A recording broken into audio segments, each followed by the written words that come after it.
Kushtia medical college ও হাসপাতাল ভবন নির্মাণ প্রকল্পের কাজ শুরু হয় 2012 সালে। কয়েক দফা পিছিয়ে যা শেষ হয় 2023 সালে। 614 কোটি টাকার এই প্রকল্পে শুধু ভবন নির্মাণেই ব্যয় করা হয় 485 কোটি 88 লাখ টাকা।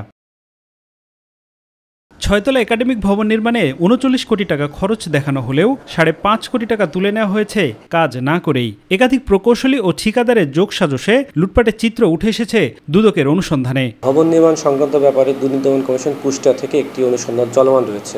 আমরা তথ্য উপাত্ত যাচাই করছি, যাচাই পরবর্তীতে এটা প্রয়োজনীয় ব্যবস্থা করতে। অভিযোগ উঠেছে সরকারি ক্রয় নীতি অনুসরণ না করে নিম্নমানের MRI machine, CT scan, sono machine, CCU এবং আইসিইউ যন্ত্র কেনা হয়েছে। ক্রয়কৃত 200 কম্পিউটারের নষ্ট প্রায় অর্ধেক। তবে সব অনিয়ম ও ত্রুটিপূর্ণ যন্ত্রাংশের দায় নিতে নারাজ কুষ্টিয়া মেডিকেল কলেজ হাসপাতালের প্রকল্প পরিচালক। জনবল নিয়োগ করতে কত সময় লাগতে পারে? বছর বছর সময় লাগার তো কথা না।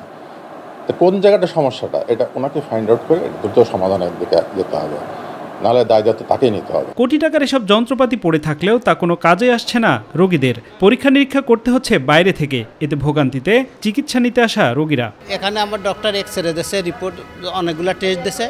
টেস্টগুলো করতে করতে ধরেন আমার 2টা বাজছে। এখানে এসে এখন দেখছি যে আমি ডাক্তার নাই।